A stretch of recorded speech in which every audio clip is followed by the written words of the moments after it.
Passport করতে আর police verification লাগবে না। বাংলাদেশ সরকার একটি বড় পরিবর্তন আনতে যাচ্ছে।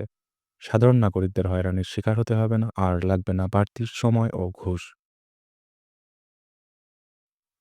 বর্তমানে পুলিশ ভেরিফিকেশনের কারণে হাজারো মানুষ হয়রানির শিকার হচ্ছে।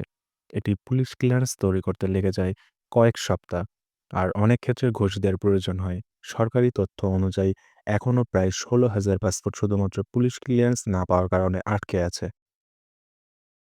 সাম্প্রতিক উপদেষ্টা পরিষদের মিটিংয়ে সিদ্ধান্ত হয়েছে পাসপোর্ট পেতে জাতীয় পরিচয়পত্র যথেষ্ট হবে। জাতীয় পরিচয়পত্র ও জন্ম নিবন্ধন সঠিক থাকলে পাসপোর্ট দিতে কোনো বাধা থাকবে না। এখন থেকে পুলিশ ভেরিফিকেশনের জটিলতা পুরোপুরি বন্ধ করা হবে। এই সিদ্ধান্তের ফলে নাগরিকদের হয়রানি কমবে এবং অল্প সময়ে পাসপোর্ট হাতে পাওয়া যাবে।